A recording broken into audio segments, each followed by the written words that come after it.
നമസ്കാരം. ഏവർക്കും രുദ്രനേത്ര ആസ്ട്രോളജിയിലേക്ക് സ്വാഗതം. വിഷുപ്പുലരിയോടൊപ്പം മേടരാശിയിൽ സൂര്യൻ വന്ന് ശുക്രനോട് ചേരുന്നു.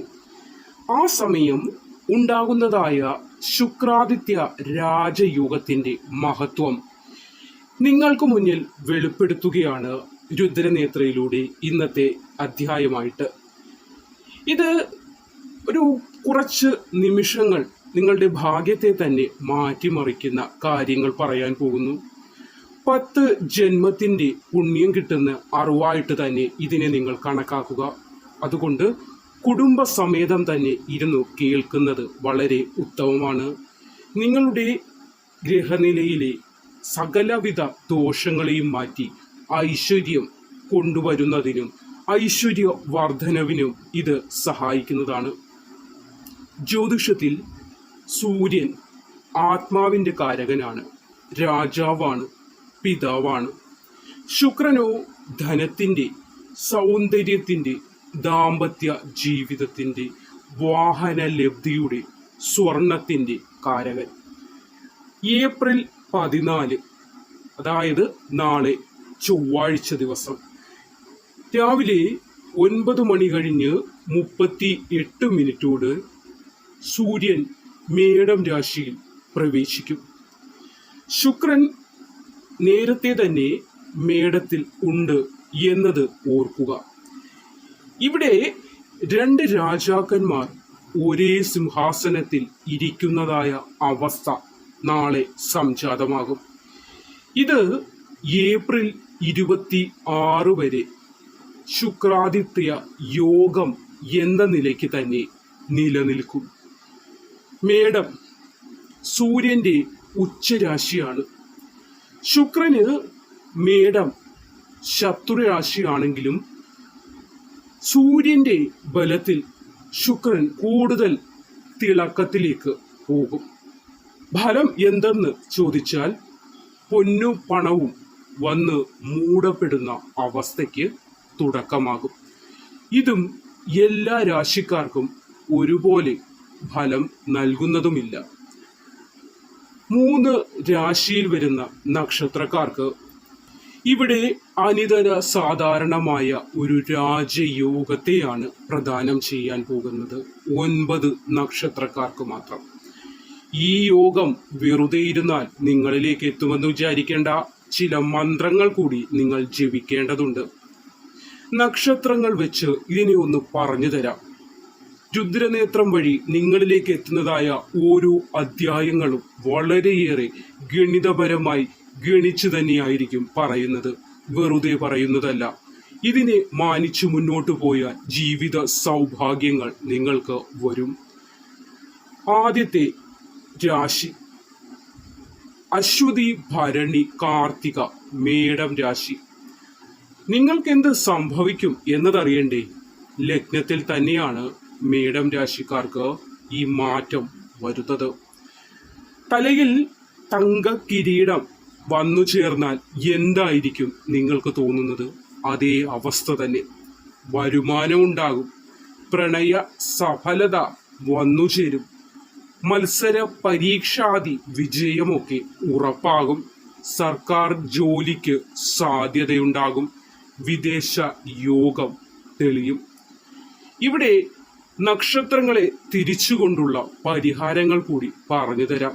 അശ്വതി നക്ഷത്രത്തിന് ആരോഗ്യം, ഊർജം, പുതിയ കാര്യങ്ങൾക്ക് തുടക്കം ഉണ്ടാകും. നിങ്ങൾ ഓം അശ്വിനി കുമാരാഭ്യാ നമഃ എന്ന മന്ത്രം ഒരു 108 തവണ സൂര്യോദയത്തിൽ ജപിക്കുന്നത് ഫലം ചെയ്യും. ഇനി ഭരണി, ധനം, കുടുംബം, സുഖം, ഭൂമി ലാഭം, ഇതൊക്കെ നിങ്ങൾക്ക് പ്രതീക്ഷിക്കാം. ഇവിടെ വെള്ളിയാഴ്ച വളരെ ഗുണകരമായ ദിവസമാണ് നിങ്ങൾക്ക്.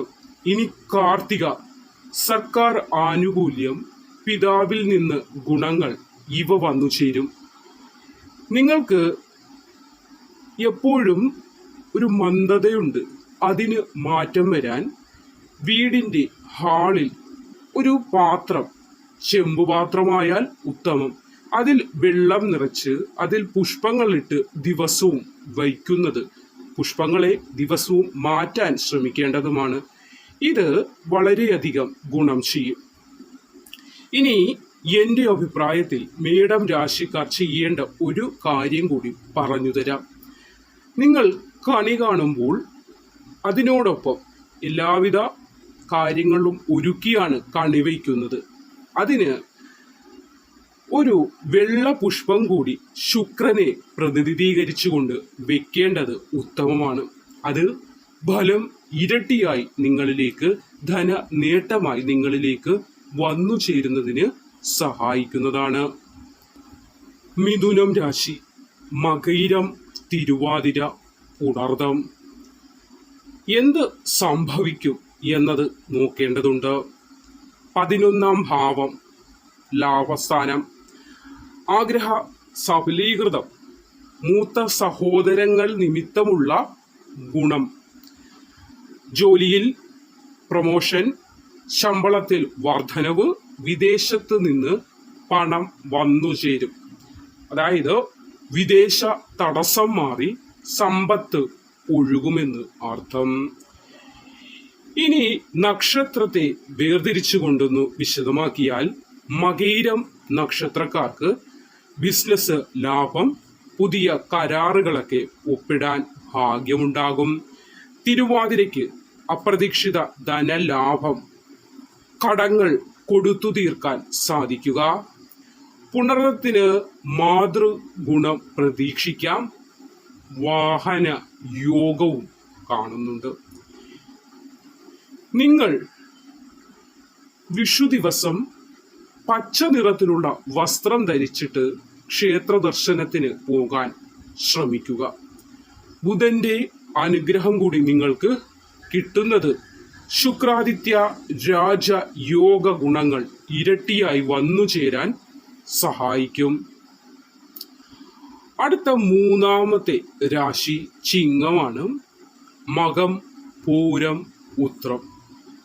എന്ത് സംഭവിക്കും എന്ന് നോക്കാം. 9ാം ഭാവമായ ഭാഗ്യസ്ഥാനത്ത് തന്നെ ഈ യോഗം ഉണ്ടാകുന്നുണ്ട്. പിതാവിൽ നിന്ന് ഗുണം, അതായത് പിതാവ് രാജാവും മന്ത്രിയായിട്ട് ശുക്രനും ഭാഗ്യസ്ഥാനത്ത് വരുന്നുണ്ട്. ഭാഗ്യം താനേ വന്ന് മടിയിൽ വീഴും എന്നതാണ് ചൊല്ല്. ദീർഘദൂര യാത്ര, തീർത്ഥാടനം, പിതൃ സ്വത്ത് ലഭ്യത, സ്വർണം സമ്മാനമായി ലഭിക്കുവാനുള്ള ഭാഗ്യം എന്നിവ ഉണ്ടാകും. നക്ഷത്ര വേർതിരിച്ചു പറയുമ്പോൾ മകം അധികാരം, സ്ഥാനമാന ലബ്ധി, പിതൃഗുണം എന്നിവ പ്രതീക്ഷിക്കാം. പൂരം നക്ഷത്രത്തിന് സൗന്ദര്യം, കലാബോധം, ദാമ്പത്യ സുഖം എന്നിവയും ഉണ്ടാകും.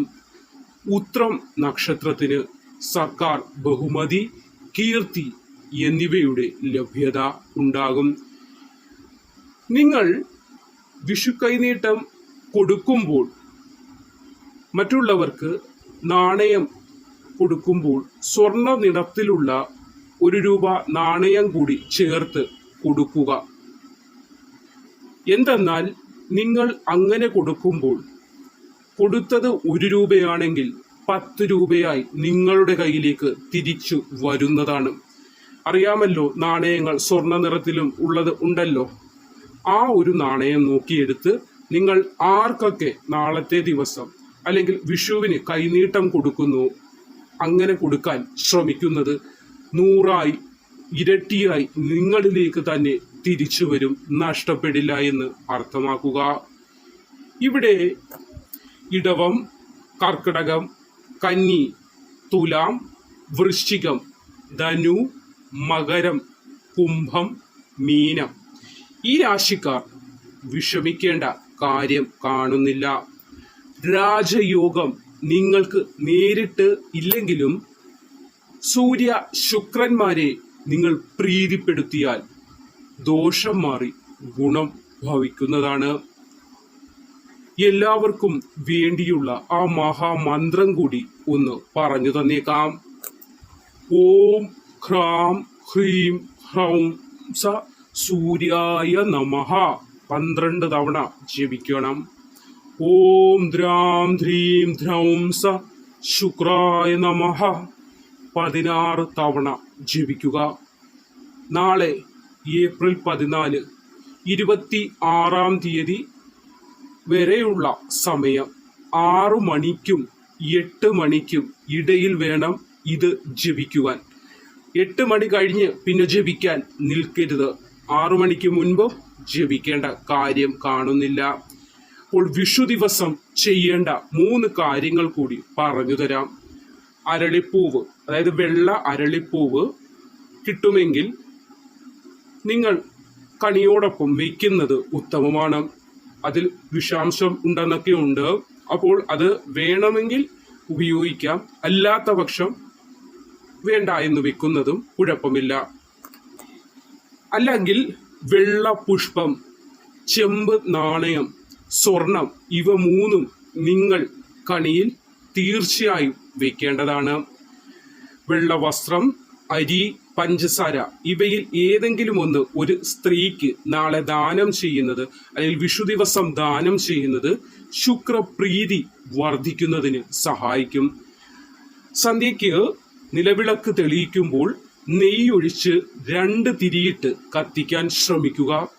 ഒരു തിരി സൂര്യനും 1 തിരി ശുക്രനും എന്ന രീതിയിൽ പ്രാർത്ഥിച്ച് തെളിയിക്കുക.